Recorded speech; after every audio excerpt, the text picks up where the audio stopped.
Exploring the bizarre. Your e-ticket ride into the world of the paranormal. Strap yourself in as we traverse the universe exploring the unexplained. UFOs, ghosts, lost worlds, cryptozoology, as well as other dimensions. It's time to take back the night. Now, your electrifying hosts of Exploring the Bizarre, Timothy Beckley and Tim Swartz.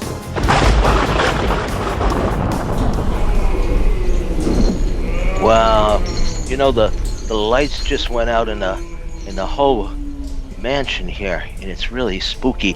I haven't been down in this cellar in a long time, and I hope I don't fall down the stairs here. I know a couple of them were broken. I've got to try to find the old fuse boxes. I think they're over in this corner here. Wait a minute, I hear something. What am I hearing? There can't be anything going on down here. I mean, oh my goodness, there's somebody down here with me. Oh my goodness, who is that? Oh, I see his shadow on the wall, and it's really disturbing. It can't possibly be. It's someone from my nightmares. It's got to be, but oh no, it can't be. It's the Boogeyman. I better. Oh! I'm falling down the stairs. Tim, try to turn on the lights up there so I can get up and get away from this awful creature, the Boogeyman. Tim, these are the chains I forged in life. Well, you're on your own. I'm glad to be out of there. I tell you, that was one scary moment. So how you doing out there in Jasper? I know I'm scared, Tim. Oh, I tell you, that was, I haven't been down in that cellar for a long time. Once in a while, I'll hear some spooky noises coming from there, so I've kind of kept away. But when the lights went out and all, I knew I had to get down there to put the circuit breaker back on. Well, So, Tim, you know, in our house, if you hear, like strange, spooky noises, it's generally the cats. well, we have a couple of cats down there, but this was far worse than the cat. This was a creature like none I've ever seen before. So, Tim, why don't you tell us who our guests are this evening so I can break the spell, or maybe I don't want to break the spell. Go ahead and tell our listeners tonight what they should be aware of, what they should be scared of. Well, we don't want to break the spell because tonight we have with us Benjamin Jeffries, who is also from Indiana, up around the Lafayette area, and I won't hold that against him. I grew up in generally the same area. So Ben, as long as he can remember, he's been into monsters and ghosts, folk tales and legends, and he admits that he's always been attracted to the more dark side of the paranormal. He was the morbid one in class who tells horrific jokes with a straight face. The darker, the better. And tonight, Benjamin is going to talk about his latest book, Interview with the Boogeyman, a monster for all times. I'm seeing the Boogeyman. Yeah, well, and on top of that, we have with us Brian and Baxter. Brian and Baxter, they're a paranormal claims investigation team, and their investigations have included claims of ghosts, poltergeists, psychics, UFOs, conspiracy theories, and urban legends. With 25 years of experience. So they've been doing this long before, the reality television programs with, people walking around with the night vision cameras. I hate anything that's photographed with a night vision camera. I know. Everybody's eyes glow, and their teeth, are strange looking. And I don't know. It's hard for me to watch. I would rather not watch it. But what can you do? I don't Well, know. one of the cool things that Brian and Baxter are doing is that they're hosting haunted dinner series and a recreation of Victorian seances. So Ooh. I know you're interested in Oh. like the old timey seances. So it's going to be a great show with Ben Jeffries and Brian Baxter. So, gentlemen, welcome to Exploring the Bizarre. Happy to Thank have you you. all here this evening. Let us go to the boogeyman. I guess we have to give him his just dues here. Benjamin, how did you Yes. find out about the boogeyman? Were you scared by him when you were growing up? I actually wasn't. The boogeymen were my favorite monsters. I've always kind of gravitated towards monsters. I've always enjoyed the monsters more than the heroes. So my boogeymen were bullies in school, pretty much. But I looked at Frankenstein and the Wolfman and Creature from the Black Lagoon. Those were my heroes, But the Well, true boogeymen for me were bullies, and I didn't really, well, get too scared of that. I was always fascinated by the stories. well, my boogeyman was an actress by the name of Nancy Davis. Nancy Davis went on to marry Ronald Reagan and became Nancy Reagan. And she Uh, was the boogeyman because of the movie Donovan's Brain. what a great movie. Oh, well, not when you're 8 or 9 years old. Uh, My mother would not allow me to stay up and watch it. But my bedroom was nearby, so I could hear through the walls the sound of the brain pump, pump, pump, pump, pump, pump, pump, pump. And it was so eerie and strange, and just so terrifying to me at that age that I had to start sleeping with a nightlight on. Now I went back 20 or 25 years later, and I put on the movie and I turned it off in 15 minutes. it was it was no longer terrifying to an adult. There were things, I guess, far worse in the world than Nancy Davis. Maybe not too far worse, but Well, I had a similar experience. I had a similar experience when I was a kid too. So what what is the earliest recorded reference to a boogeyman? I mean, how far does this go back, and how would you describe the boogeyman? I mean, is it universally the same spooky character, or are there variations according to what country one might be living in as a child? there's really no set description for him. He's kind of different in every culture and every time period.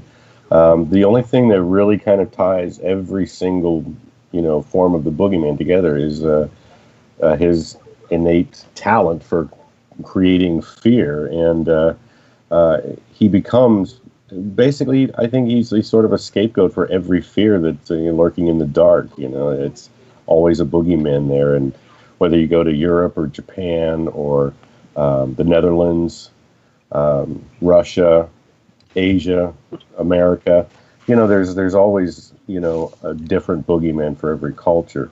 But the one thing that kind of ties them together is this talent for fear, and it's almost a man-made fear. It's kind of an innate fear, a primal fear, and so it's really, to me, it was fascinating seeing how each one kind of connects, and yet they're so different, but they all kind of stem from the same thing. Now, are there certain places in the world where the boogeyman is taken more seriously than others? Actually, in Asia, he's actually taken very seriously even to this day. They're still very very superstitious people, Mhm. and even to this day, they still kind of bless their homes to keep demons out. They bless their homes to keep evil spirits and ghosts out. So there's still a very real fear of those things you don't understand. That's there. But I think a lot of people, as far as the boogeyman is concerned, it's broader than just an evil spirit or a demon. It's every fear you've ever had, and I think that just about everybody in the world can relate to that and actually hold. There's some substance to it that actually makes it real for them. I think that everybody's scared of something, and everybody continues to be scared of something even after childhood. So that kind of keeps him alive in a way. Now, how about here in America, back the Native American cultures, different societies and all? They obviously they had the trickster, or they still have the trickster, which is kind of a boogeyman if there ever was one, and shapeshifters to a degree. Do you know any stories about the Native Americans and the boogeyman? The most famous Native American boogeyman that pretty much I think everybody knows about, the Wendigo, who was basically he was this creature of nature that was looked on as if you look at some of the illustrations of the Wendigo, he was this evil creature that basically was born out of nature and was sent to terrorize man for staining nature or for trespassing against nature. Over time, the Wendigo started to take on a human. Are we going to be attacked by the Wendigos because we pulled out of the Paris Climate Change Accord? You never know. I'd batten down the hatches on that one. Oh, boy. We may be in trouble. Yeah. There may be a pack of Wendigo coming after us right now. So we had the boogeyman and the native cultures. Now, also, too, there was the phenomena of the shaking tent, where the medicine man or someone else in the tribe would go into a tent and maybe light a fire and materialize a spirit or a creature or something like that. And people could, the other tribe members could actually see the activity that was going on in the inside the tent where the shaman was conjuring up this demon. Yeah, those shaman could pull some real tricks out of their hat, and of course I wasn't there, but who knows what actually would happen with that sort of thing. Is there one? But I know that the Native Americans took it very, very seriously and abided by the rules of nature as more than anybody else in the world, I think. Well, now how about the early American the settlers here, the pioneers and the settlers? Did they bring tales of the boogeyman over with them, or did they create a new set of boogeymen? A lot of the American folktales from the early settlers' age, they actually came from England, and one of the more famous one was the tales of Rawhead and Bloody Bones. I don't know if you're familiar with them, but they actually, the whole story of Rawhead and Bloody Bones began all the way back in 1548. I'm not familiar with that. Tell us. Yeah.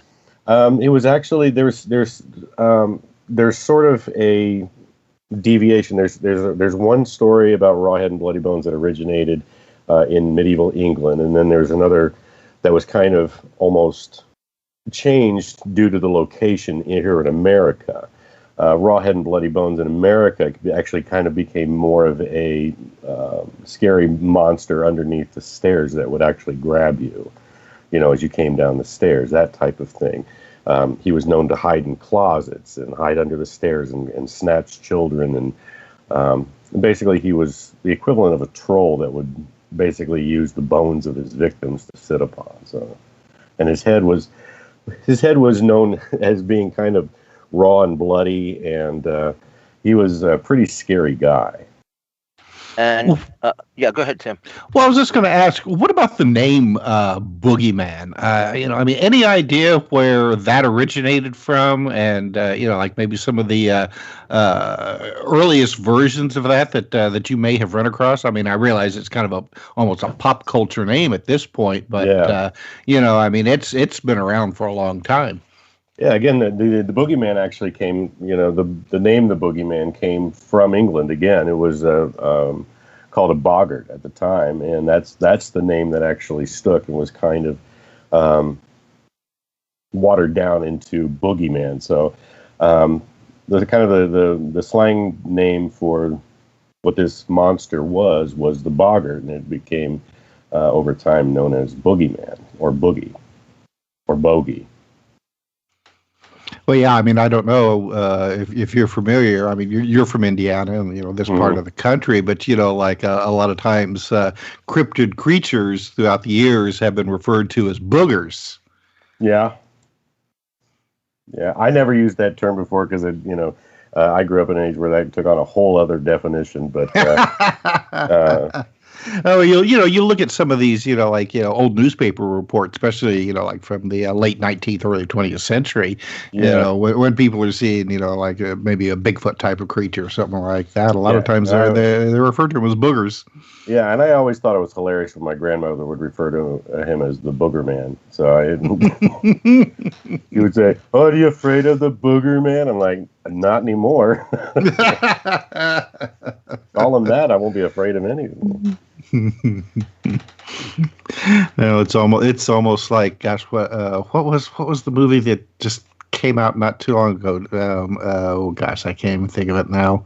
But it basically was almost like the equivalent of the Boogeyman, except that what was he covered in teeth or something along those lines? And you're gonna have to remind me, Tim.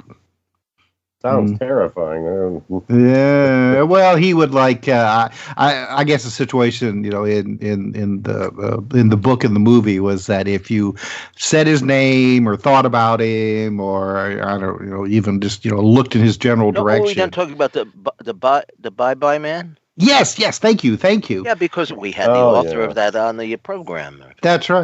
Well, the Bye Man. There you go. I mean, there's like a 21st century version of the Boogeyman. There you go.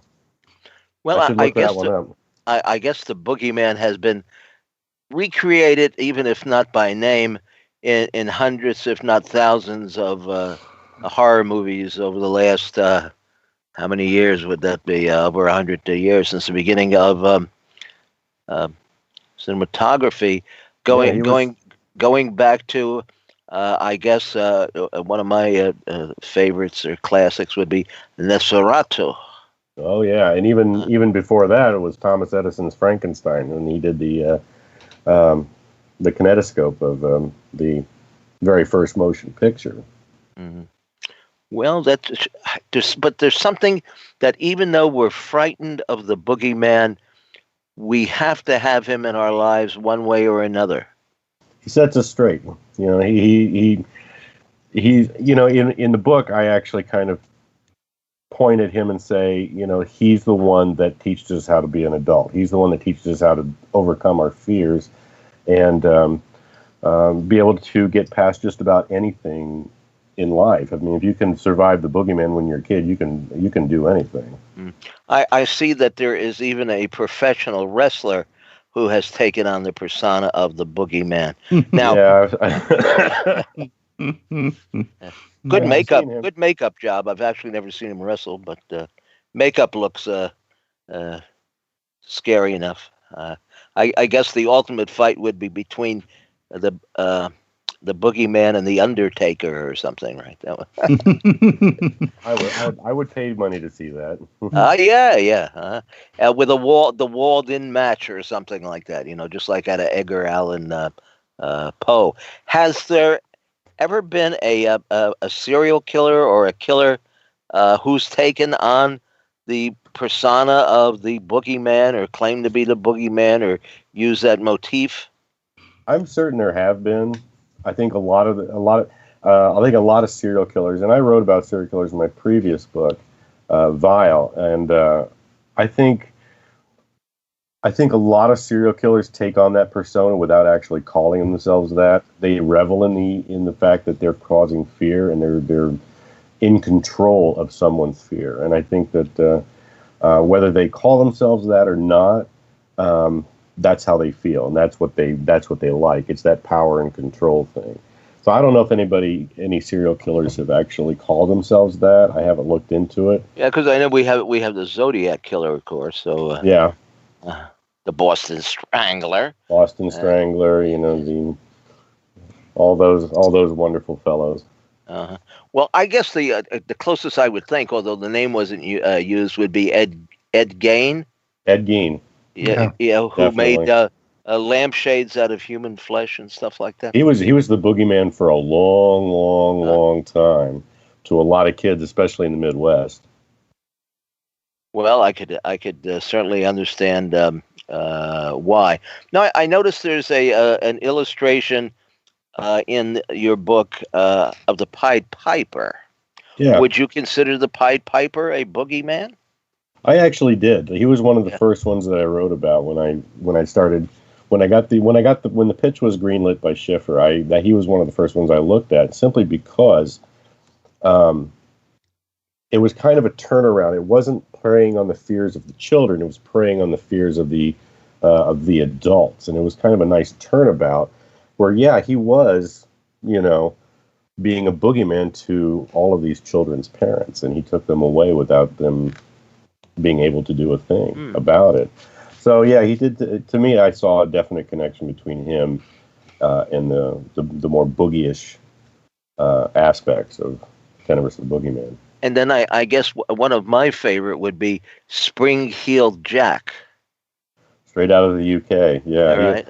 I have found so little about Spring-Heeled Jack that I can actually believe to be true. I think a lot of it had to do with, folktales being made up about muggings and attacks in London around the same time as Jack the Ripper. But I think that's possibly an occasion where the media could have possibly made it look bigger or more fantastic than it actually was. But there's more folktales about him than there are actual real news stories about him. Well, actually, there's a fellow, and I couldn't tell you his name offhand, that we tried to get on the program, but he's in England, and we couldn't work out the hour, to do a broadcast with him, who just wrote a book that came out within the year on Spring-Heeled Jack. Oh, I'd love to read that. And it has a lot of actual clippings and stuff. I mean, he did do a lot of research on it, but of course, you're right. I guess for a good part there were these fantastic, illustrations that were on the front page of the yellow sheets or whatever they called them in those days. Yeah. The kind of I guess equivalent of the Weekly World News. Anyway, we're coming upon our first break, and we will be back to continue our conversation on what scares us the most.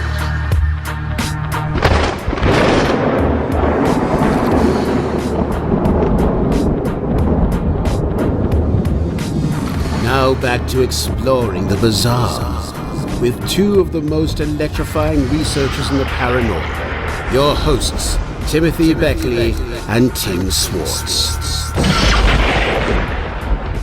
And welcome back to Exploring the Bizarre. I'm Tim Swartz, and tonight we are talking about ghostlies and ghoulies and long-legged bullies and things that go bump in the night. We were just talking with Ben Jeffries about the Boogeyman. So, Tim, why don't we now bring in Brian and Baxter, or as their full names, Brian Bonner and Matthew Baxter. Guys, thank you very much for being with us tonight on Exploring the Bizarre. Hello. I'm not sure we actually have a Baxter on the line. No. Well, I guess you're going to have to... the Boogeyman got him. The Boogeyman got him. Yeah. So you got to be a B&B. Well, that, shit happens. So, well, so we're talking with Brian then, right? Seems to be that way, yes. Okay. Brian, I just ran across an article today from 303 magazine talking about your paranormal dinner and seances. And I tell you something, that really good article about you two. Why don't you, before we get into anything else, why don't you tell us a little bit about the whole paranormal seance dinner? Well, we've got two different ones that we're working with. We have our paranormal dinner series, or our haunted dinner series, that there's three to choose from. Each one of them, we have a dinner ahead of time, and then there is a talk afterwards. Since we've been in the paranormal field for so long, we decided it was time to, share our results, help educate some people in what's been going on out in the paranormal world, and tell a good ghost story here or there. So we've picked a handful of some of our favorite locations, and like I say, three to choose from. You can come and hear some amazing histories, the ghost stories from the locations, and then things that we've found while we've investigated these locations. So just a lot of fun. But, after all of this, we decided we'd been talking at people, and we wanted to do something a little more interactive.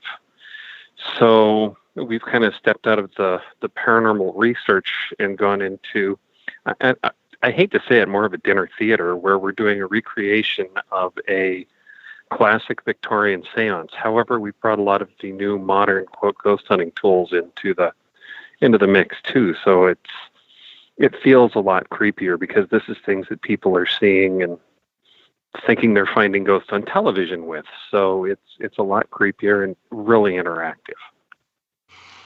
All right. Well, why don't you let our audience know how the two of you got together in the first place? With this mutual interest in the paranormal. Well, both of us had been kind of independently doing it. Baxter had been with another team who he had kind of a breakup with.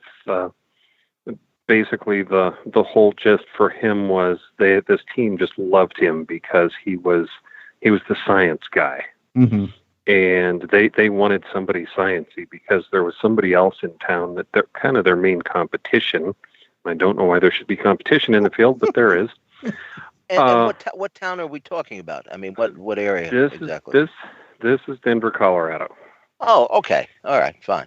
And the thing was, they were like, hey, we can finally, fight this guy because the guy that they'd been arguing with so much kept bringing up things, like science and Occam's razor and critical thinking and all these things that just didn't seem to be part of their vocabulary. Oh, my God, how dare he? Exactly. So after a while, Baxter starts debunking everything that they're doing. And they kicked him out. And he's like, well, I'm going to go find this jerk and see who it is, see what his approach to it was. Well, strangely enough, that was me. So ever since then, we've kind of been teamed up together doing this. And, the group that we're with, Rocky Mountain Paranormal, was formed officially back in 1999, but we've been doing this, individually for well over, I hate to say it, about 25, 26 years apiece. So it's been a long run. Well, and that's, you've been doing this long before they had, all the, sexy electronics that seem to be so popular now with these groups and on, reality television. I mean, you talk to some of these youngsters who are just getting into it, and they just can't imagine how you could possibly do any kind of, legitimate investigations without any of these crutches. Well, and it's not just crutches, but these are things that are being sold as this can find a ghost. And this is, like even with Baxter's experience, this is science. Well, that's not science. It's a toy. You have to know how to use whatever equipment is that you're using. And, the TV shows have really caused a lot of problems because before that, somebody that was trying to legitimately get into any kind of paranormal research, they had to have a really big desire to do it and want to do actual research. Mm-hmm. Now, somebody watches a couple of episodes of, pick your paranormal TV show. They're like, that looks like a lot of fun. Let's go do it. And without any training, without any experience, they're going into people's homes, and these people are genuinely terrified of, what may or may not be something in their house. And they've got more people coming in now that are going to be just as terrified as the homeowner. So we've kind of had to spin our take on what we do over the past probably decade, because now rather than get people calling us saying, help, I think there's something in my house, we get people saying, help, somebody just came to my house, told me I had 5 demons in the house and they could only take 4. Ugh. And now it's 2:00 in the morning and there's something going on. What can you guys do about it? Well, at that point, you're a therapist. You're not a paranormal investigator. And it's done a lot of damage. One of the examples that I always give is you can't watch an episode of Ghost Hunters and know what you're doing. It's like somebody watching an episode of House and saying, well, I'm a surgeon. You just can't do that. So, that's one of our big pushes is education for people that are trying to legitimately get in this. Now, there is another level of this. It's a lot of fun to take you and your friends and go to the local cemetery and scare each other. That's up. I mean, it's amazing to do that, but that's not paranormal investigation. That's a ghost club. That's a bunch of drinking buddies. That's not a legitimate research. I knew a couple of girls in the old days would like to go to the cemetery because it spooked them out. Big and cemeteries. You'd be amazed at the ghost stories that have come from things like that. One can imagine. Yeah, we've got one. Yeah, we've got one here that back in the 50s started up. That it was just a couple of guys getting drunk, taking their girlfriends out for a drive. Let's go to the cemetery, because it's nice and creepy. You're going to cuddle up with me, and they saw the reflections of some lights from the city, and bang, the next thing you know, ghost stories. And it's just gotten bigger and bigger over the decades. But being able to research things like that and actually track them down, it's a lot of fun, but it's a lot of work. How do you get most of your cases? It's kind of bizarre for us. Most people in the field, even back when we got into it, would go out and ask to go to places. They'd show up at the door of a reportedly haunted business or hotel, or they know somebody that said they had a haunted house. We never did that. We kind of associate ourselves with vampires. We only go to places that we're invited. And we've never had a problem trying to find places to go. They come to us, which is good. And, because of the popularity of the whole paranormal media thing, we've really had to limit what we do.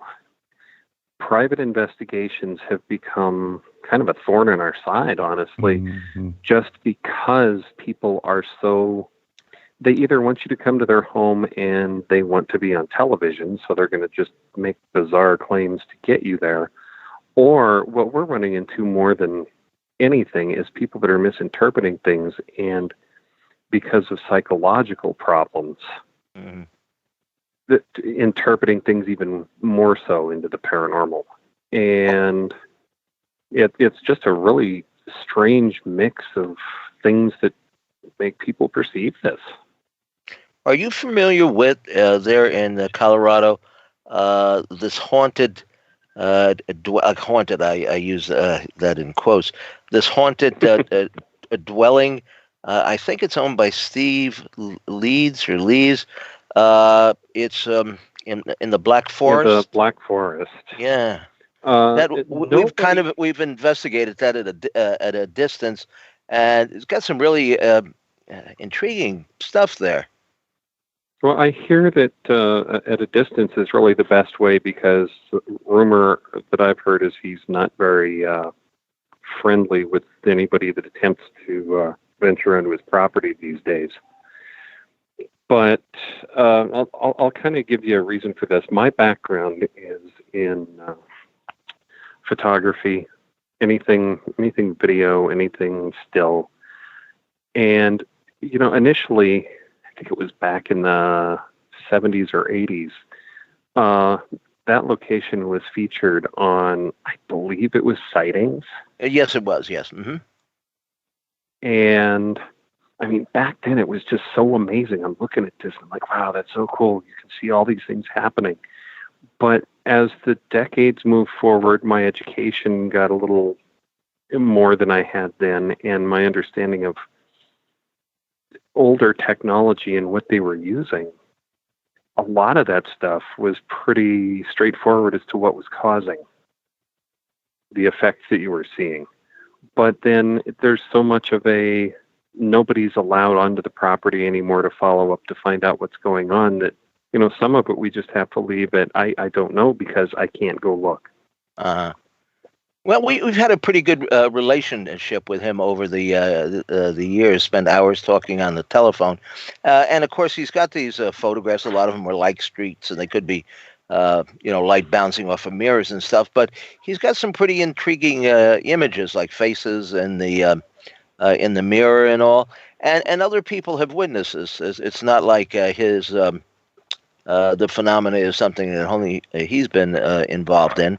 And also, too, he doesn't claim he sees a more conspiracy involvement here by the government or what have you. I mean, it's beyond just the normal, poltergeist or paranormal. Right. Yeah, I know somebody that had actually produced a documentary, and the conspiracies run deep around that. I'll agree with that. Mm-hmm. Anyway, that's the one case that I could think of offhand from out your neck of the woods. What are a couple of the most exciting or interesting cases that you've actually got out and gotten involved in, and what kind of evidence would you be able to obtain?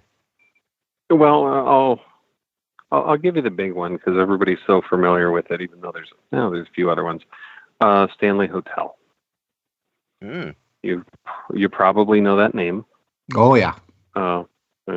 We've all seen The Shining. And over the years, we have been up there quite a few times. And being able to investigate the claims that are going on there it is kind of interesting because we're watching a lot of urban legends take place. Because it's become such a popular location, especially with the reality TV shows. They had a few ghost stories, and really good ghost stories, and just the most beautiful history you can imagine. But watching people go in there and coming up with these ghost stories, they're having to almost rewrite history to figure out how the ghosts are related to the property. So we've had to go back and research the history to find out where the real, classic ghost stories from the location originated. But then we've gone a little bit further we've definitely looked at a lot of the claims, and there are a lot of really interesting ghost stories that have legitimately come from the location. But just to show you kind of the level that we take things, we were there. When was the hotel actually built, though? Trying to remember what year it was. It was right at the turn of the century. Of course, I don't mean the previous one. No. Yeah. But that's one of the interesting things is they always say that they were opened on July the 4th. And they weren't. They were actually opened on July the 7th. But it's so much cooler to celebrate your birthday on July the 4th that you run with it. But speaking of birthdays, it's Tim Schwartz's birthday today. Happy birthday, Tim! I didn't want to forget that. Thank you very much. You're welcome. We're all coming over for some champagne, caviar, and chocolate cake. We'll be there in about an hour. All right. I've got the keg out. Go ahead. The interesting thing about no problem. Happy friggin' birthday. That was the Boogeyman, I think. Yeah. Either that or my stomach. I don't know which, but all right. Continue on now that we've gotten serious again. Right. Now, what I was saying here is we got involved in what was going to be a documentary about the ghosts of the hotel. And they wanted us to be the paranormal research team. We're like, this would be cool. It's a famous location. So we went up and did a pretty intense investigation and researched the history of the location. Everything was coming up great. And then we find out that the reasoning behind this documentary is because the hotel supposedly sits on top of large deposits of quartz magnetite and limestone, which they're claiming cause a piezoelectric effect, which in turn makes the ghosts able to appear. And our thought was, before we assume that that's what's making the ghosts appear, are those minerals there in the first place? So we started researching where that came from. And it actually turned out that the story about them came from TV show Ghost Hunters, where they had made these claims, and we contacted the guys at the TV show, and they said, well, we just asked the guys at the gift shop. That's who gave us the information. So we like to take things just to the extra step. So what we ended up doing was contacting the U.S. government, and we got a hold of the Department of Agriculture, and a long story short, they asked us if we could get them into the hotel to complete a soil survey, and we did. So for 2 days, we worked with 4 branches of the U.S. government, and we brought in ground-penetrating radar, electromagnetic induction, regular soil scientists. We got to play scientist, they got to play ghost hunter. But when all was said and done, we found out that that's not even close to what's underneath the hotel. It's dirt and bedrock. So all of these claims about what was causing the ghosts was wrong. And it's like, guys, we can still talk about the ghost stories. You got some really cool ones here, and maybe we can find some reasoning for them, or maybe we can't. But, quit spinning stories that aren't true. And the only thing it really did was accomplishing and getting us kicked out of the hotel. So, I would have used that to my advantage if the government comes in and investigates the ghost. Exactly. There's so many. How many times does that happen? And what did the government prove? They proved that one of the things that they were claiming wasn't true. But we've got so many other ghost stories to look at. What's causing this? What's causing this? But the minute you take a reportedly haunted location and say, everything you're saying isn't exactly facts, they don't like that. So, we kind of wear it as a badge of honor, though, and we love to tell the story of the hotel and the history and the classic ghost stories from it, and try to, just like all the other locations that we talk about or that we've gone to, the history is such an important thing. And we love to talk about that and make sure that regardless of what ghost stories are being put out over the years, that the history remains intact, because that's so important. And we're watching it be rewritten all over the place. Now, is there one or two ghosts in the Stanley Hotel that keep reappearing? Well, there's all sorts of stories, such as on one of the floors, they report that they hear children running up and down the hallway, which is kind of a classic, hotel ghost story. But this predates all of the TV shows appearing there, and all of the ghost hunters going in there, coming up with their own concepts about what may be happening there. There's people that have been seen walking through the main lobby. There's footsteps in the bar. There's things like this that definitely, they weren't something that seems to have been manufactured to create more ghost story. It was before that was really a concept.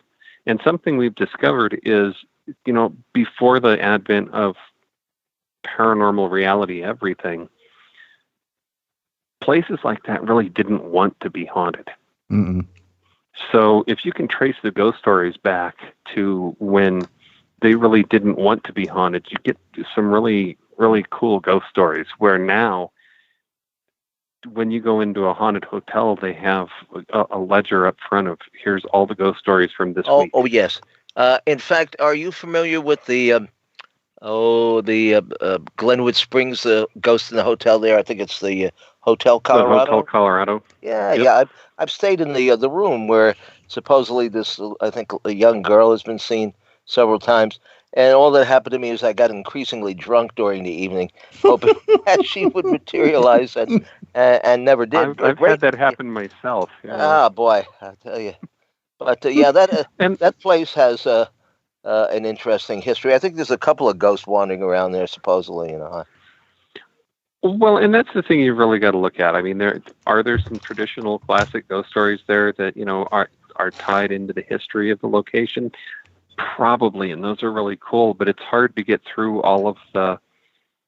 Everybody has stayed here, and because they're doing the ghost hunting thing, every little creek was a ghost, and now it's forever etched into the history of this location. And while it's fun to tell a ghost story, it's also fun to keep some sort of legitimacy to the history of the location. Well, I guess ghosts can be real, but also ghosts can be imaginary. I mean, there are ghost stories that have stayed with us, like the ghost of Christmas past and so forth. Ghost stories that have stayed with us that are not necessarily based on real paranormal incidents. And to people, they are just as scary, if not more so, than actual cases that might involve phenomena. Speaking of phenomena, have you ever seen any of the ghosts yourself, or recorded the EVPs, or any evidential substance from any of these investigations? Well, it's been a really frustrating quarter of century because the only thing that we've really ever witnessed, and I hate to use that word, we've had personal experiences, not something that is a hard recording, not something that's repeatable.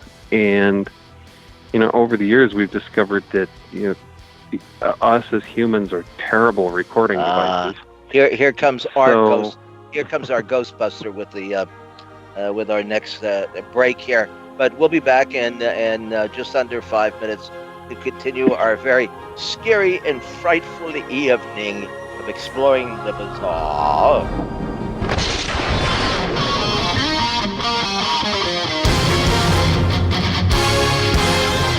Exploring the bizarre. Your e-ticket ride into the world of the paranormal. Strap yourself in as we traverse the universe, exploring the unexplained. UFOs, ghosts, lost worlds, cryptozoology, as well as other dimensions. It's time to take back the night. Now, your electrifying hosts of Exploring the Bizarre, Timothy Beckley and Tim Swartz. Here we are, Tim's second hour of Exploring the Bizarre.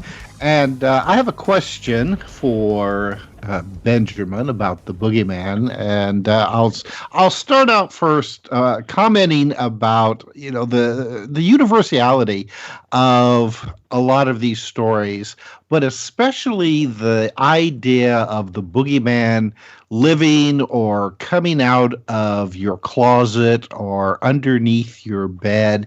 It amazes me. I think you could go any place on this planet and find kids saying the very same kind of thing, about the Boogeyman, under the bed, or sticking when you're sleeping, don't stick your hands or your foot out from underneath the covers. That's asking for it. Yeah. The Boogeyman. So somehow, your covers are like an impenetrable force field, that the Boogeyman can't get through. Mm-hmm.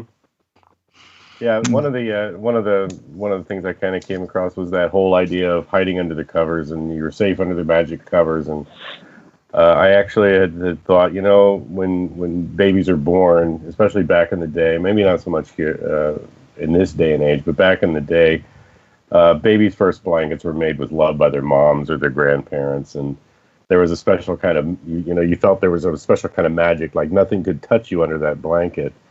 And I certainly did that, but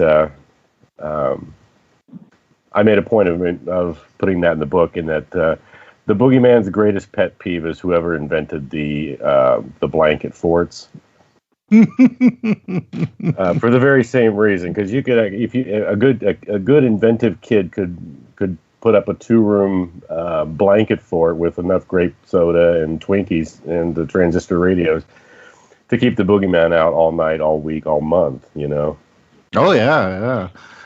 Well, I mean, how many, when we talk about, like actual, I suppose, anecdotal maybe, reports of people seeing ghosts in their room or something like that, Mm-hmm. I mean, they're almost always the same, they'll see the ghost, maybe the ghost will come up and stand at the side of the bed and lean down and start peering at them, and the people will cover their heads, with their blankets, and that usually ends the incident right then and there.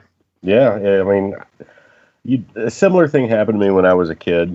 I think I was about 15 when I actually had woke up with, the hair raising up my arms, and I looked up in my bed, and there was this really tall, gangly kind of shadow person standing in the doorway, and I literally just turned over, put my blanket over my head, and very gradually the hair went down on my arms and the anxiety went away. But was that a dream? Was it real? I don't know, but it was unsettling enough for me to remember it, even to this day, and actually have it kind of affect how I write and see things. But yeah, it's definitely a very boogyish thing, and it kind of conjures up the whole idea of like night terrors and sleep paralysis and all that stuff. Yeah, well, and the whole idea of like the Boogeyman living in your closet. I mean, I remember a story, and I'd have to go back through my notes to pin it down exactly. But it's the little girl. Their family moved into a house. And the little girl, discovered she had a friend that was living in her closet. And at night, the friend would come out of the closet and they would play, during the night. But at the end of their playtime, this other little girl would go back into the closet. Yeah. And it got to the point where they were going to move. And this girl asked her friend, to come with her, and she was like, "No, I can't. I live here in the closet. I have to stay here." So, I mean, what is it about, closet, or like you said earlier, the creatures that live under the stairs, ready to reach out and, claw at your ankles as you go by. Closets never bothered me when I was a kid. It was actually going down our basement stairs in my hometown that, in the old house that I lived in, they had these rickety wooden stairs, and I just knew as soon as I put my foot down, something was going to come out and grab that foot. But thankfully, I never had to really go down to the basement too much. I think it's just a primal fear of the unknown. And I think kids especially have this beautiful imagination that sadly they lose. A lot of them lose it when they become adults, but the best ones become artists. And but kids with their beautiful imaginations, they can dream up good things and they can dream up bad things. And that fear of the unknown kind of conjures the bad things sometimes. And they create the terrors to deal with the real terrors in their own lives. Well, I liked the part of your book, near the beginning when, you're having the initial discussion with the Boogeyman, and you asked him, what's the difference, between like the stuff that he does and, people like Hitler or Osama bin Laden and people like that. And I found the explanation that he gave to be rather satisfying, so to speak. Very much so. Yeah, he had, if I remember right, he had when I brought out the whole idea was that Hitler and Osama bin Laden tried to change the world around them to fit their fear, rather than try to get everybody else. They tried to change the world around them to suit their own needs rather than the other way around. So, but the boogeyman doesn't do that. no, he actually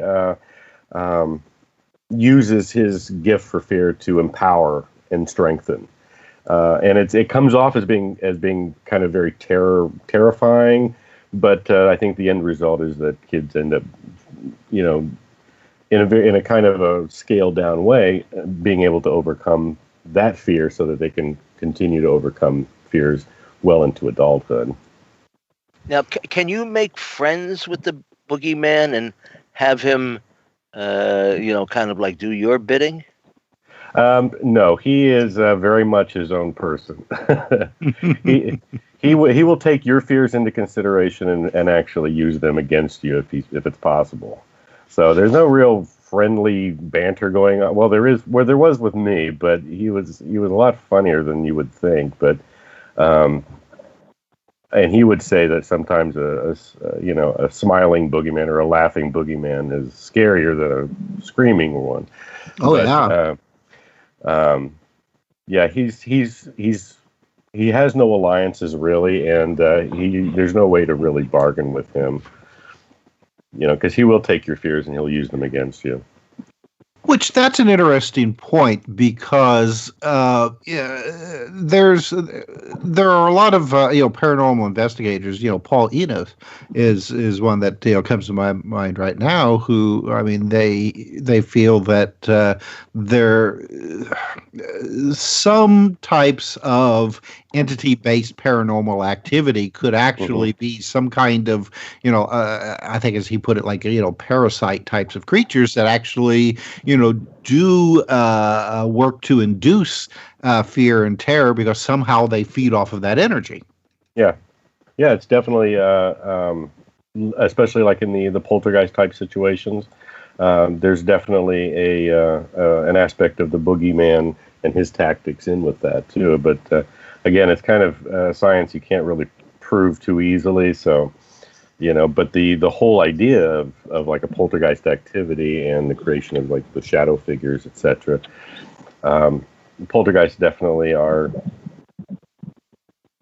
Poltergeist phenomena is definitely a reflection of your worst fears.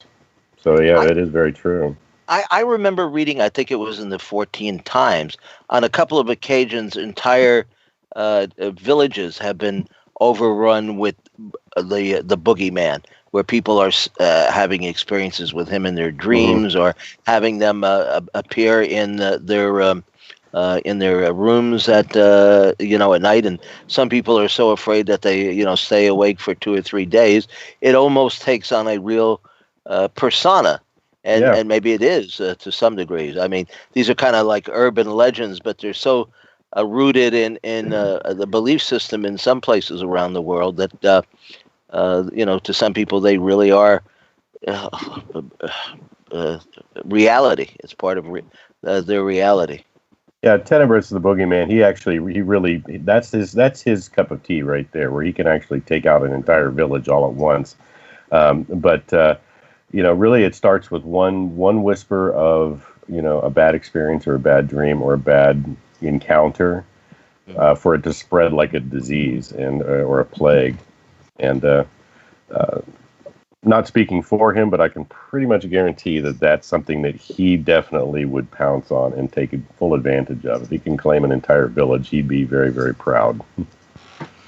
Well, you look at these cases that, you see it happening several times a year, especially in some of the Asian countries, Malaysia, I think, Thailand, where you'll have, they're almost like mass hysteria types of events, especially in schools with teenage girls, where it'll start where somebody says that there's a ghost in the hallway, and then pretty soon everybody's seeing it, and then these girls then are dropping like flies.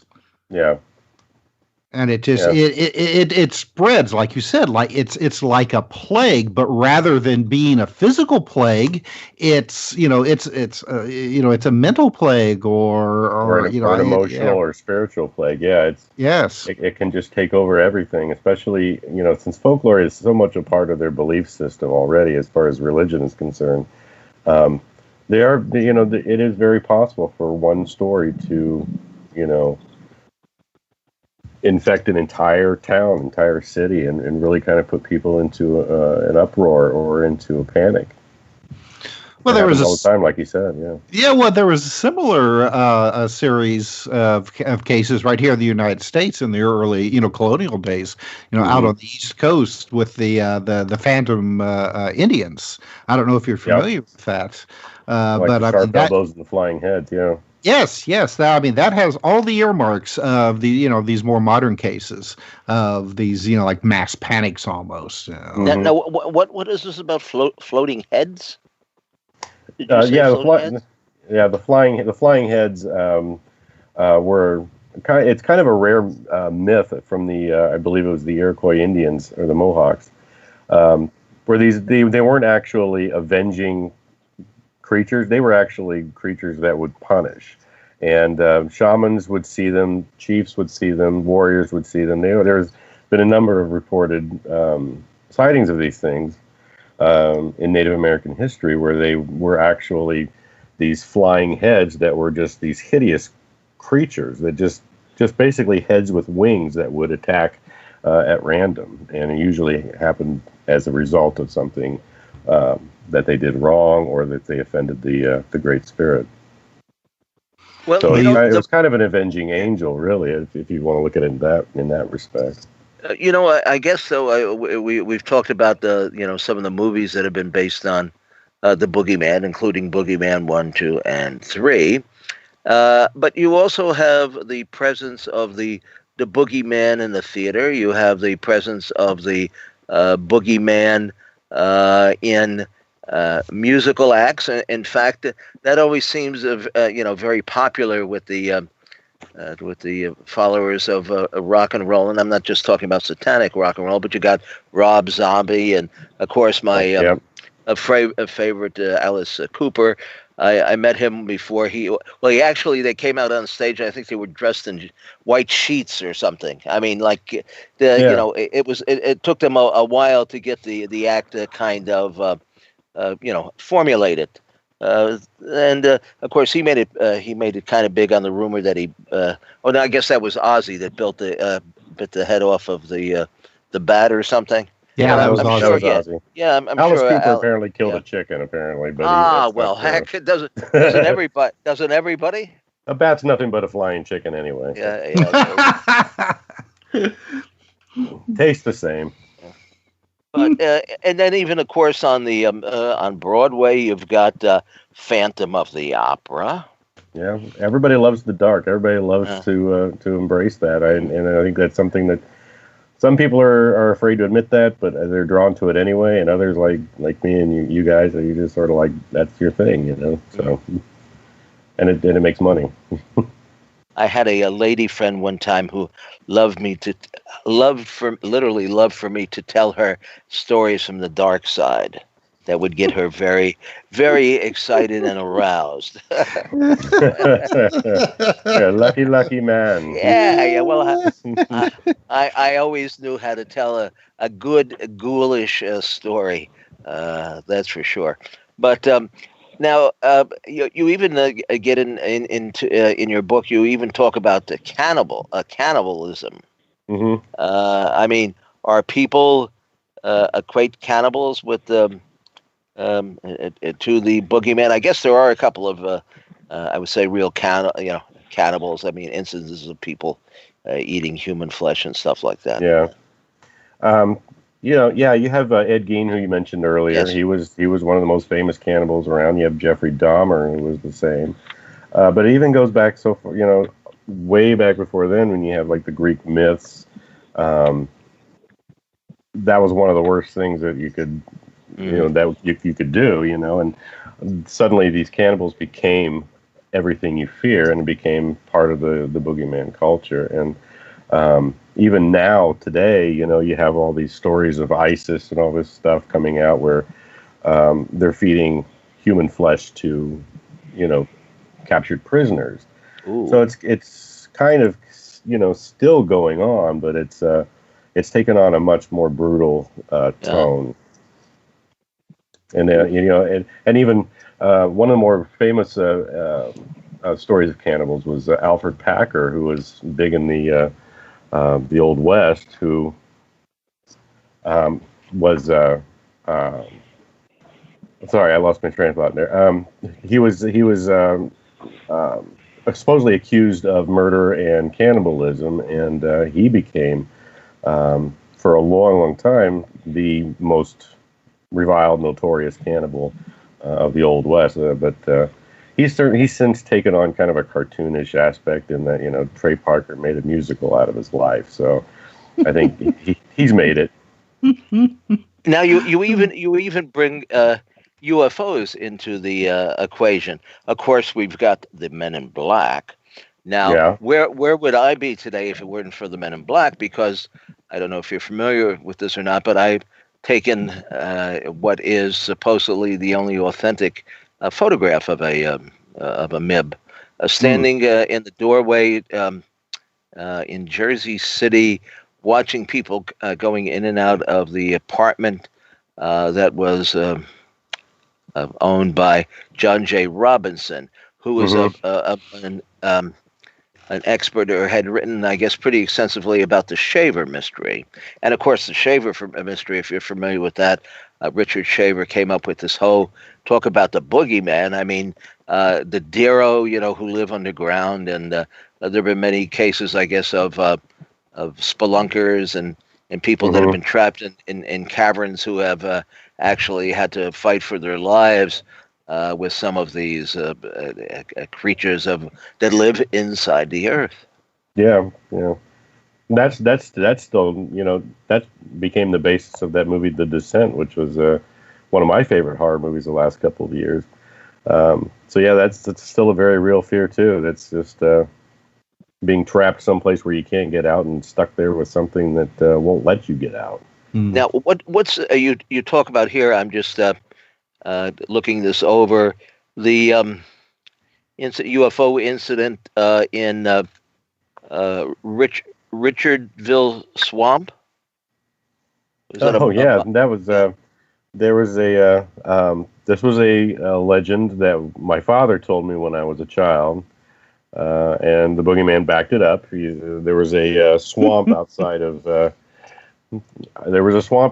old hometown in Dayton, Indiana, and this swamp used to be part of this old farmer's land, and he discovered that there was this creature living in the swamp that if he continued to bring him travelers, highwaymen, and salesmen, so that he could eat them, he would leave the money and the valuables with the farmer, and so he could actually live there without having to struggle. But that would make an excellent movie. I'm surprised nobody has done that one. No, it was I've talked to people in my hometown, and they're like, "What are you talking about?" Not a lot of people know about it, but that land that it was on was owned by one of the wealthiest Native American merchants in America. And there were lots of myths and legends going on about that land around the swampy area. Of course, now it's since been filled in, and it's been a cornfield for about the past 100 years or so. But that legend my father told me, it just stuck with me, and of course, I asked the Boogeyman about it, and he said, "Oh, yeah, that was my favorite." He runs apparently he runs a fish and steakhouse up in Michigan now. The Boogeyman? Yeah, the beast that used to live in the swamp. I was going to say he's semi-retired or something. Yeah, he had to retire. He had to retire because they filled in a swamp, so he migrated north, and he runs a place called Gilman's. Now, what would you say about the Mothman creature? Which I was good friends with John Keel, and of course John did the wrote the book that the movie with Richard Gere is based on Mothman prophecies, and that had blazing red eyes, and certainly scared the bejesus out of at least those first few witnesses. Everybody there in Point Pleasant, I know that that was another legend that just fascinated me to no end, you know. But again, the Boogeyman has a sense of humor about that whole thing, and had told me that it wasn't actually a Mothman. It was a Native American Thunderbird, and his name, it wasn't a Mothman. It was Birdman Larry, and he was just headed back to Florida, and he just happened to stop in Point Pleasant. Picked up a few dogs on the way, I guess. Yeah, His teeth. yeah. But very, very frightening stories, and of course it's produced an entire cottage industry. You even have the Mothman Festival every year. And the store. The whole, and I'm sure a Mothman chicken wings somewhere along the line. Pretty scary story, but we will be back.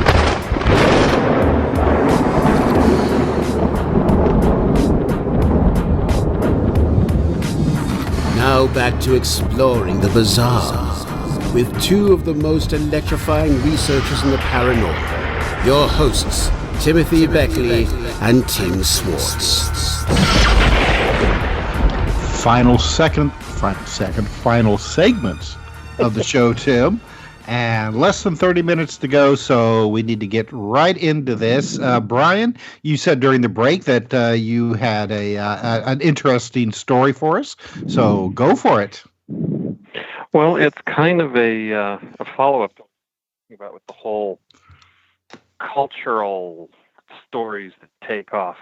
And it really ties into a great horror movie, Nightmare on Elm Street. We actually do a series of talks called Based on a True Story, which is the supposed true stories behind these horror movies. Mm-hmm. And what had happened is Wes Craven, obviously the director of the movie, had found in the mid-'70s, we had this huge influx of South Asian refugees. And there was a big population of them out on the West Coast that were having this problem where they were afraid to sleep because they were dying in their sleep. You know, this sounds kind of like an urban legend. And in a way it was. What had happened, it was kind of a twofold thing of the stories of the demons, the ghosts, whatever you would like to label them, and what was going to happen to them in this new country was terrifying. And it turns out that there was actually a congenital problem. It's called Brugada syndrome, which causes sudden cardiac failure. And what would happen is in this group of people, they have an extremely high incidence of it. So they would hear these terrifying stories about, these things that were going to happen to them. They'd go to sleep and have a nightmare. And because of this sudden cardiac failure, it would kill them. So there was these mass groups of people dying because of their dreams. And, that got Wes Craven going, and he's like, this is a movie. Of course, he added Freddy Krueger to it, but, they had their demons too. So he basically westernized this story. Oh, absolutely. He took a lot of his cultural biases and threw them in there and added to the story. Actually, he took the name of one of his high school bullies, and now we have Freddy Krueger. But it's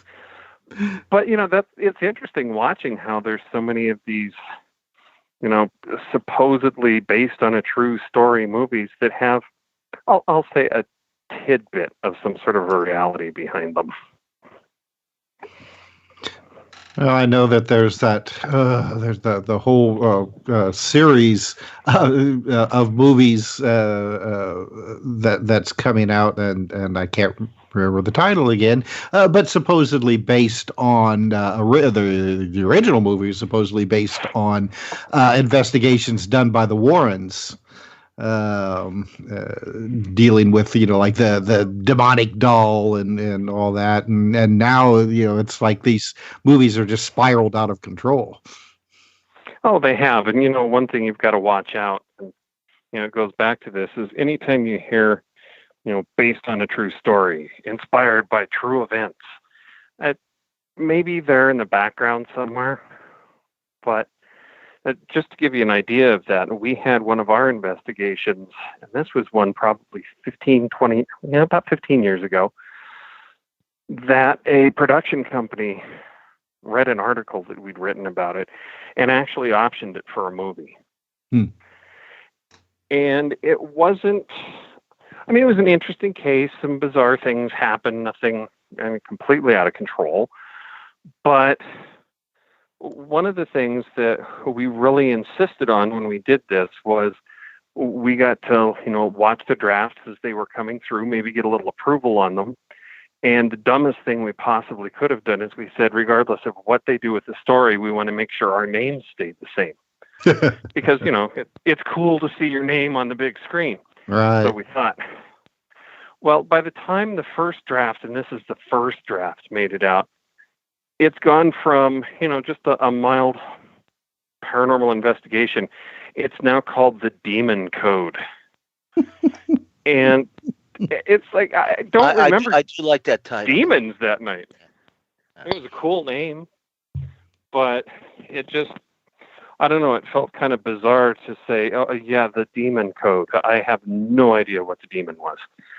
But that's what sells. And, I'm a huge horror movie buff, so I get it. But don't tag on based on a true story. You were bringing up the Warrens. If you watch the last one that came out, what was it, The Conjuring 2? Conjuring, yeah. Ed Warren all of a sudden was a superhero. He's grabbing people that are falling out of windows and saving their lives. And I don't think so. It's just, it's over the top, but it's Hollywood. So can you tell that sort of a story? Absolutely. And they're really fun and cool, but don't tell people that it's real. Yeah, there's nothing worse, in my opinion, than a movie that begins, it says based on, a real case histories or something, like the Blair Witch Project or something. You know damn well it isn't. Exactly. Now, what movies can you pick out? Any movies though that you can think of that have stayed true to their original form that they were based on? Or anything close to that? Not really. They always get so Hollywooded up, and that's an unfortunate thing. But it's made for some amazing movies too. The Exorcist, one of my favorite movies of all time, based on a true story. Well, lightly based on some things that were kicked around a little bit, not based on a true story. Poltergeist, based on a local legend here, but obviously it wasn't a shot-by-shot remake because that would have made a lot of news. And if you ever want to have fun, and this is a completely different one, one that we discovered was based on a true story, was The Blob. Blob? The original one? Yeah. With Steve McQueen? The original Steve McQueen one. I heard somebody mention it once and ended up doing a ton of research on it. And while, the whole blob thing wasn't real, the whole backstory to it is. There was actually a couple of rural cops that saw something come down to the ground and didn't know what it was, filed reports with, not only the Air Force, but any UFO reporting agency they could find. And it turns out, after digging into it a little bit, that there was a legitimate answer to what it was and why it acted like it did. It was part of a, what am I trying to say? A bio-attack test that the military was running. And it was an inert substance, but they were testing it on the public. Because they needed to do that to be able to see the dispersion of it. And only a couple of people have really been able to marry those facts together and come up with what really happened. I know the case the naked truth about the blob. Yeah, well, I know the case that he's Exactly. talking about because the police actually they claim that they actually like got a jar full of the stuff and sealed it they up. had a sticky purple substance, and if you look at and off the top of my head, I don't remember the name of the military test that they were doing, but it matched exactly what they were doing. And if you look at the times that they were dropping it, it was the same. Now, to add a little insult to injury, there was a huge fire in Canada, and it actually blacked out. I don't remember what the name of or which town it was. It blacked out a town in the U.S. to the point that at a baseball game in the middle of the day, they had to turn the lights. So that added to it. We had this mystery substance, seeing things coming from the air, and now an entire town that the sun goes away for an afternoon. So it was just absolutely the perfect storm for a great UFO story. Mm. Now, you mentioned you have been involved in some UFO cases. Well, we've been involved in a few. The only thing that we've discovered is when we dig deep enough into the UFO stories, we tend to find out they weren't. Mm-hmm. We've had a couple here. A minor one. We had a typical, triangular UFO here that, in doing a little extra digging, we discovered that it was actually a slurry bomber. We had a huge wildfire going just west of town, and they were using these big slurry bombers to attack it at night. And they were dipping into town and dropping into a lake to get water. No way. Well, that would seem like a UFO to a lot of people, right? Well, and they were always saying, it wasn't, they said it was moving too slow. Well, if you take a plane that size in high winds and fill it with water, we actually had to get some people to go out and, do the math for us. But it gives you the apparent speed of about 25 miles an hour. And, to those of us watching planes, we don't perceive a plane at 25 miles an hour. We're expecting it to move pretty fast. So when you see something in the sky in the middle of the night that you're not too sure why it's there and it's moving that slow, it's a pretty easy conclusion to come up to. Now, in order your travels, have you come across a tie-in with, let's say, ghost lights or UFOs and poltergeist or ghostly activity?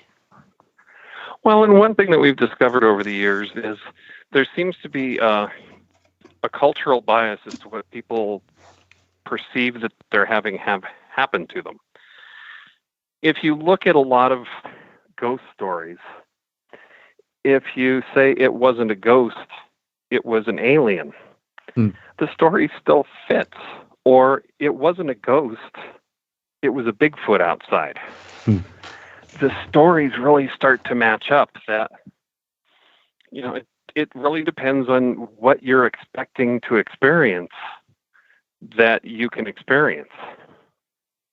I was looking at where you're talking about some of the favorite devices that some of these ghost hunters, are taking out in their cases, and how they just, they don't realize, what they have and how to use them. And I found it interesting, especially when it comes to the EM meters, what you have gone through to familiarize yourselves with them. Why don't you tell us a little bit about that?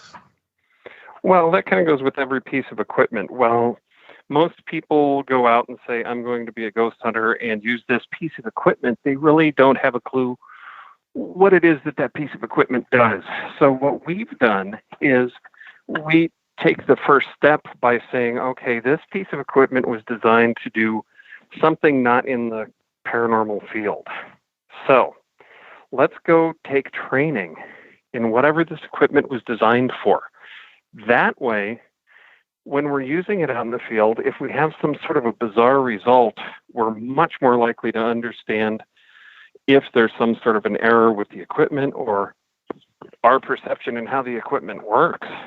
And I've actually worked for companies that did electromagnetic field research for, legitimate reasons, for broadcast equipment, human exposure, like the thermal cameras. They're crazy expensive. Yes, they're coming down a lot. But one of the things we thought is before we sink thousands of dollars into one of these, why don't we figure out if the claims that people are making about these are even possible? So we went out and actually got certified by, I think we're up to 5 different manufacturers of them now, and how to use the equipment. But, not as ghost hunting equipment, but as what it was actually designed for. Right. And once you learn that, you start seeing a lot of holes in the way people are using equipment. But, like I was saying earlier, it's still a lot of fun to go out and, play ghost person, but it's not real research. How about the ghost box? The ghost box. Ghost box. Developed, you're hitting close to home. Developed by Mr. Frank Sumption, who lived, sorry, he's dead now, probably 15 miles south of where I am right now. I don't know, if you look at the backstory to what had happened with that, originally Frank said that it talked to aliens. No In way. fact, later, I like it already. Well, and then, later on in his life, as he was getting older, he kind of went back to, he was talking to aliens with it, or some sort of interdimensional creatures, because they referred to him as their purple princess. And he was supposedly, in a past life, a female that was the leader of these creatures, whatever they were. But just as you watch the claims of the guy that made the device in the first place, you don't even have to really look at the device to go, now, hold on a minute. There's way too many things going on with this device. All the claims can't be real. It can't be talking to aliens and interdimensional creatures and ghosts. And then it gets even worse where the ghosts have to have a companion device on the other side. And some Two sort opportunities of special operator. Two opportunities to make a sale. Exactly. When you're dead, you can still sell these things.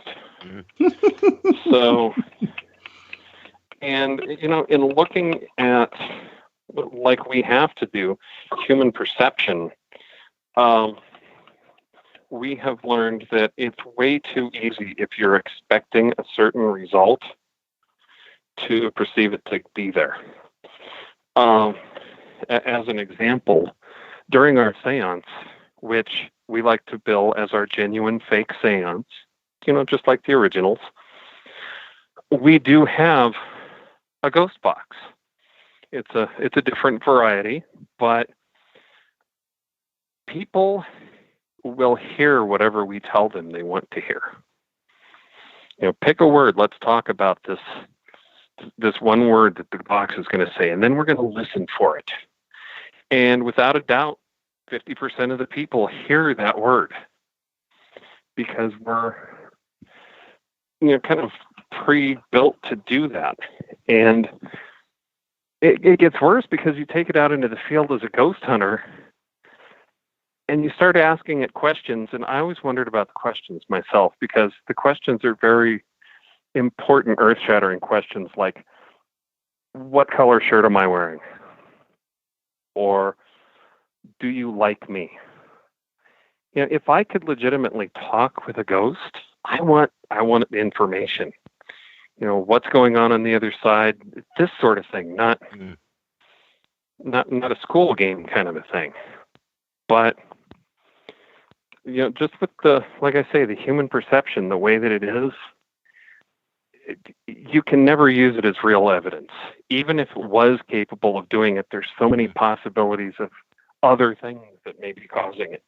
Yeah, it doesn't. It seems more like a gimmick than an actual a device to talk to spirits. And how do even if you did get a spirit, how do you prove it? I mean, well, here today, literally here today, gone tomorrow. I mean, they're not going to. Well, that's the problem with the whole. That's the problem with the whole paranormal field, and the personal experiences are really the only thing that have been able to keep us in it, just because. What's enough evidence? What's any evidence? What you may consider to be proof of something, I may not. Yep. And since this isn't science, it's kind of like the Bigfoot explanation of give me a body. Mm-hmm. And with ghosts, we need something that's testable, repeatable, and we're asking for a lot. Not something flimsy. Exactly. And while personal experiences are really cool, when it comes to extrapolating data from things, personal experiences don't mean anything. Well, I hate to interrupt, but we are down to the last few minutes, and I want to ask both of you to tell us about what you're working on, how people can find your books and find you on the internet. And so, Benjamin, why don't we start with you? What are the titles of your tales? My first book was Lost in the Darkness. My second was Grim Shadows Falling, and followed by Vile, which was about serial killers, and of course, Interview with the Boogeyman. All of them are available on Amazon and BarnesandNoble.com. I believe Vile and Boogeyman book are both available on Target and Walmart.com as well.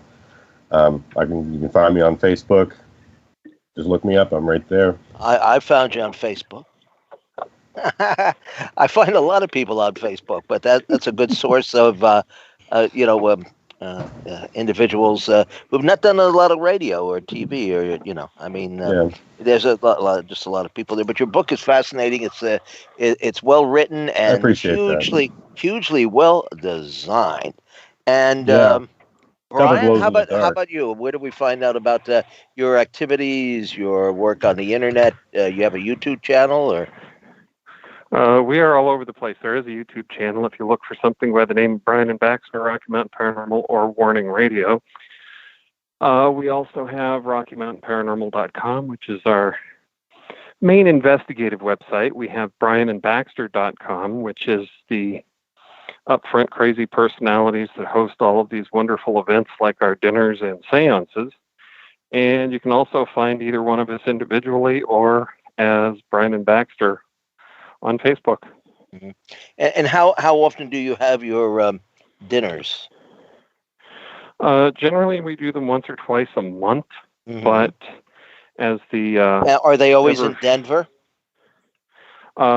Usually, we've been known to travel. But have Ghost and Dinner will travel.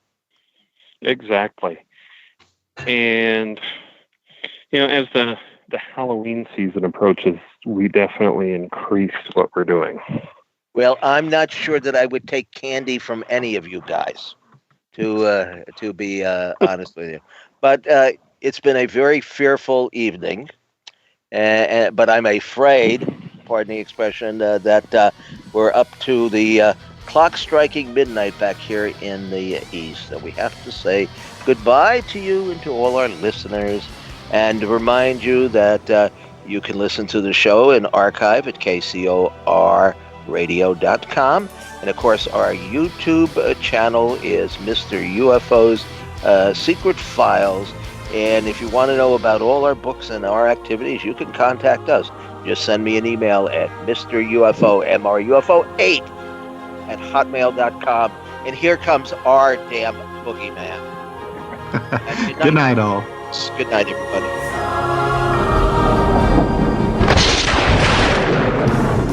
You've been listening to Exploring the Bizarre with hosts Timothy Beckley and Tim Swartz. They're taking back the night by jetting non-stop across the cosmos in search of the truly bizarre and totally unexplained, with you as their co-pilot.